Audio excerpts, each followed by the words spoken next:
Hi, this is Bob Pike, and I'd like to welcome you to another Learning Leaders Live. And Duane, thank you for being here again and moderating. Next week is the Training Magazine 2023 conference.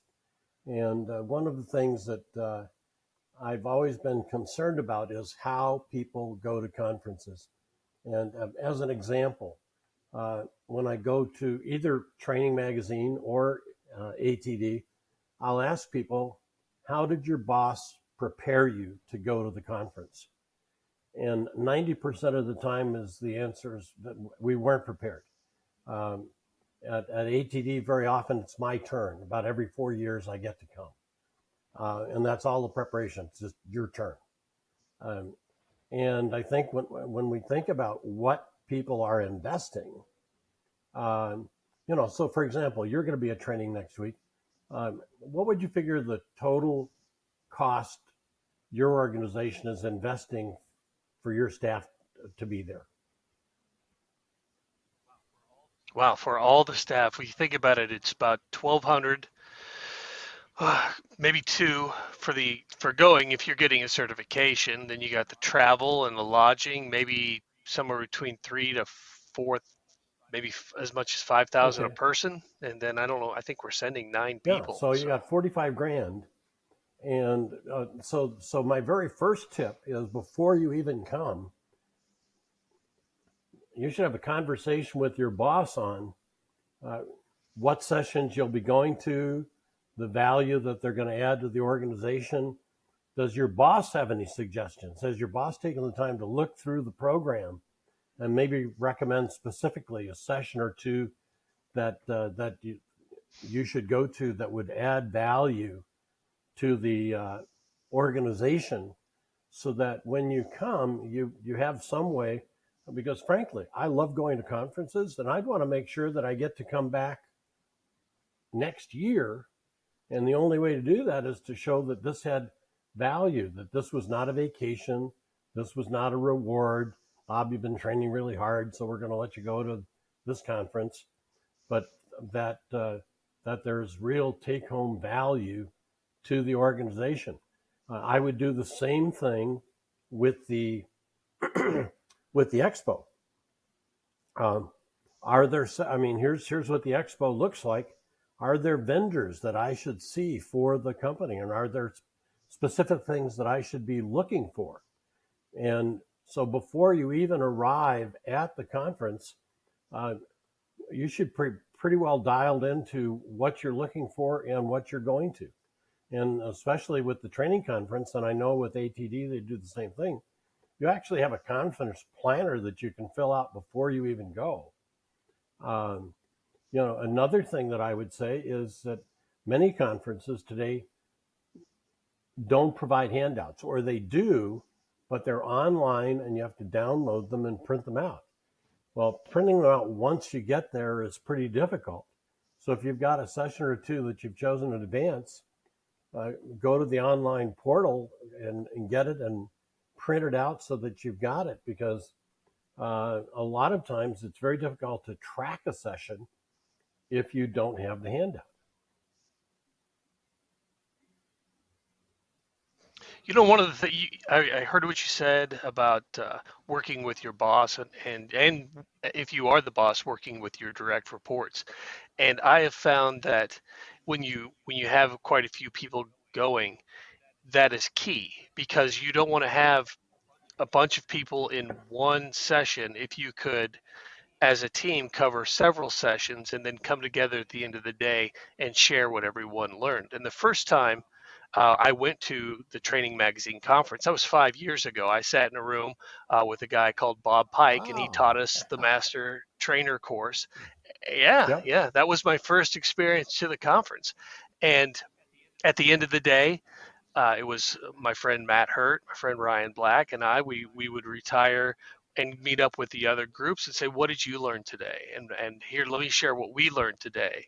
And we found that to be invaluable, because that way we could cover several sessions and learn from one another then. Well, and actually that's another thing that I suggest to people, is to actually form a learning cohort. So you've got the advantage of everybody from the same company. But if you were taking a pre-conference certification and you have nobody else from your organization, grab three of those, four of those people and say, look, could we kind of meet daily to kind of exchange ideas on what we're learning so that we can maybe get ideas from other sessions that we're not able to go to. So if you're lucky enough to have a number of people from the same company, you can do that. But even if you don't, you've got that opportunity to, uh, uh, or even if you didn't go to a pre-conference, they have an opening event on Sunday night where you could meet up with some people, connect, and say, could we just form an informal group for the next couple of days? And I think another opportunity that people miss is now, oftentimes I have something different than I'm going to do on Monday night, but on Monday night, they have a dine around. So a number of the conference speakers have agreed to host a table. So go through that list of who are the speakers, and here's your chance to be up close and personal, uh, where there are only like maybe 7 other people at dinner with this speaker, versus you're in a room with 50 or 100 people and there's no opportunity to talk to the speaker afterwards. So take advantage of that as well. Aside from the value that you get in the classes, whether it's certification or just at the conference, the thing I think is second in value to that are the networking opportunities. Because over the years that I've gone to these, well, first and foremost, my relationship with you comes from just networking. Hey, Mm-hmm. Yep. let me talk with you after this. Can I call you after this? Here's that. But then the people who are there, the people who are running these, and as trainers we all know this. As soon as the training ends, what happens? Well, the people in the room want to go talk to the trainer. They want to go talk to whoever the speaker was, and they will spend time there afterwards speaking with you. That's a great chance for you to talk with some of the top trainers in the industry, someone like Sardik Love. I remember now when I see Pete Blank at these things, it's Mm-hmm. you start building a relationship where you know people just from this conference, just by being, I guess, brave enough to talk with Elaine Beek. I think Yep. um, getting to know her. I spent time with her on a phone call, and she walked me through her process of how she's able to just churn out so many books. And it is the power of being able to meet the people who are leading the industry, then learn from them and build that relationship. I don't know. I'm almost at this point thinking that that is the most value that you can get with through this if you do it well, because the learning then continues throughout the year if you want. Well, the interesting thing is this will be the 46th year I've presented a training. It'll be the 47th year that I've presented at the ATD conference. And after a while, for me at least, it is less about what sessions am I going to go to, and it's who do I want to connect with while I'm at the conference, and also it's the expo hall. What are the new tools that are available, and it's interesting. I'll go to a local ATD meeting or a local National Speakers Association meeting, and I'll share an app that I'm using or something else that I'm testing out, and people go, I can't believe that at your age you're this tech savvy. And it's like, well, I've always loved technology, and I'm learning from that technology. Okay, Duane, we lost your Yep. camera. And that's how. Oh, I'm sorry. Um, I think I'm still recording, so I'll just keep Okay, that's moving. great. Um, how important is dress at these? I had a friend of mine call me today and say, "What's the dress code for Training Magazine?" And my first thought was, business casual. But then I thought it's at Disney, it's in Florida. No, it depends on what your goal is, I guess. Like if I'm going to learn, and I'm not going to network so much or look for a job or anything like that. So, I mean, if I showed up in shorts and a shirt, you know, nobody's going to kick me out, but I'm not going to make a very professional impression. So, do you Well, agree that it's really about your I goals? would, well, no, not really, because here's what I would say. Okay, Um, it's uh, you know how long a battle plan lasts? Till the first shot. tell that first shot. And it's the same thing. You go to a conference with your goals, you know, but how would you feel if you ran into like the dream person that you want to meet and you're wearing flip flops and shorts? So, uh, uh, I mean, maybe you'd feel comfortable with it. At my age, I certainly would. It's like, hey, if you don't like how I'm dressed, tough. But I would say dress business casual at a minimum. Um, because, hey, if you're going to go to the park, it doesn't take you that long to throw on your shorts and flip flops. Um, but you want to be prepared to be, kind of middle of the road. You don't have to walk around in a tuxedo, uh, not even a suit, but, but to wear a sports shirt, slacks, I think that's appropriate. The other thing I'd say is dress in layers. So, uh, I think it's maybe more important, maybe for women than men. Uh, I tend not to get very cold, um, but I've walked into some rooms where I go, man, I wish I had a sweater or a jacket. And you know, if the room's too hot, you can take that jacket or sweater off. If it's too cold, there's nothing you can do about it. And so I would say, uh, I would say, dress so that nothing that happens surprises you. When you look at the different conferences, Training Magazine and ATD, what do you see as the biggest difference between the two? Well, I think for a lot of people, at ATD there'll be like 7, 8, 10,000 people. So if that's somebody's first conference and you maybe are not very active in a local chapter, that's going to be pretty overwhelming. Whereas with Training Magazine, it's a couple thousand people. The expo hall is walkable in a day. At the ATD conference, they'll probably have 500 booths. It could take you the entire conference just to walk through all of the booths that they'll have in the expo hall. Um, and so it's just the other thing is that Training Magazine is curated, and what I mean by that is they really uh, choose carefully who's going to be presenting, um, because they're for profit. Whereas ATD, they do go through a selection process, but because they're international, they want a certain number of the presenters to be international. So they may choose presenters to fill certain slots that would be great in their first language, but who are going to have a difficult time with English.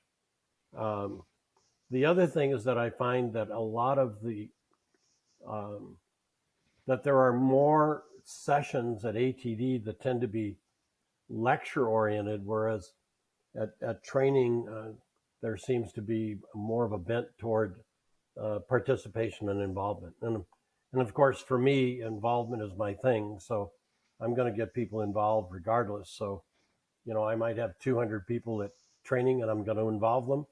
And typically I've had 800 to 1,000 or so at ATD, and I'm going to involve all of them too. So uh, the uh, uh, the other thing I would say, regardless of what conference you're attending, is take 5 minutes after each session to just write down what are one or two things that I've learned from the session and what am I going to do about it. Because I think that So basically, run a closer on we need yourself. to action plan while the session is fresh in our mind. Because if if let's say that there are 4 or 5 opportunities a day to go to session, so that would mean that in 3 days it's 15 sessions. Uh, you're going to have a hard time remembering from session to session what what you learned or what you wanted to do something about. So I'd say that and don't rely on your notes, because you might look back at your notes and say, what did I mean by that? So that becomes another issue. So I think that the whole idea of uh, action planning after each session for a few minutes, and I think that's the other thing about meeting with that group of people at the end of each day, is to share your action plans and to have accountability partners for encouraging us to follow through and with those action plans. One of the things that we did when we got back to our office after this is Ryan and Matt and I all sat down and we spent several hours. I don't remember exactly how much, but just we actually went through all of our notes from your master trainer course, because I had things that they hadn't written down. They had things that I didn't remember. And we were able Mm-hmm. to get as much as we could remember all on one whiteboard and then walk through it. And one thing that I've learned, that I learned this a long time ago from Stephen Covey, is if you want to learn something, teach it. And so what Yep. I took what we'd been taught and then started trying to teach it to the other trainers in on our team. And I found that that was such a powerful way of retaining Sure. what I learned there, that I couldn't. I don't see any other way to do it. Like you said, you could look at your notes and say, "What did I even mean there?" But if you're taking these right out of the gate and saying, "Let me teach you some things I just learned," you'll retain it for much longer. Yep. Absolutely. Absolutely. Um, I think the other thing is um, maybe a day or so. But so, for example, the conference training magazine conference this year starts with 3 days of pre-cons, and then it's 3 days of conference. What I would do, the conference ends on Wednesday. What I would do on Monday night or Tuesday by noon, I'd suggest everybody call back to your office, talk to your boss, and say, "Hey, here's what I've been learning. I'd like to set up a time to meet with you for just maybe 30 minutes to go over my action plan." So actually set up a specific time to debrief with your boss and be proactive about it. Because frankly, even if the boss says, "I don't have time," or "I trust you, I know you're learning a lot," the very fact that you asked says to your boss, "I'm really serious about being here and I want to add value to the company." Exactly. Is there anything? We're coming up on about 20 minutes here. Is there anything afterwards, that anything else you would do? One thing I would suggest is following up with those people that you meet. If you take a card with someone, reach out to them. Make sure that Mm-hmm. you're not just collecting stacks of cards that then a year or two from now you'll say, "Oh, I remember that. I'm just going to throw that away." Take the time when you get back to follow up, send those follow up emails, thank them for their time, and actually continue the networking I'll throughout tell the you, year you and want to build make an that impact with relationship. That would be speakers. my biggest piece of I'm advice. sorry, I didn't mean to talk over you. You want to make an impact with speakers. Sending them an email or a card would blow them away, because I can count on one hand the number of people that try to connect with me after a conference. Now, a couple of things that I do is that I actually use Umu in my seminars. So that's a software that allows me to push out information after the seminar to them. And I've also worked with a mobile coach to create what I call a Bob bot. So near about 2/3 of the way through my session, they'll actually dial a number and they'll start a conversation with my Bob bot that's going to continue for 7 days, where they will um, get a text message that reminds them of something they learned in the session and a suggestion for how they might apply it. And So I think that's another thing to do. So if you form that cohort, then say let's check in with one another. I did a Zoom call, for example, last Friday with 5 people that I'd been in an event with, and we just spent half an hour saying, "What have you done so far?" And there were 1 or 2 people that hadn't gotten it started yet, but they said, getting on this call has caused me to refocus. I know I need to do something about this. So I would suggest that as well. Yeah, well, it goes back to what you've continually said. We can go take these trainings, we can go sit through the seminars and get our certificates, but if we get back to the office and behavior doesn't change, Yep, then training isn't done. Training absolutely, isn't over till the behavior changes, and that's absolutely, up to the participants. absolutely. Well, Jane, Well, I as am looking always, forward to once again being down in Florida with you. I look Go forward ahead. to it, and let's try to connect on Sunday since we'll both be there by then.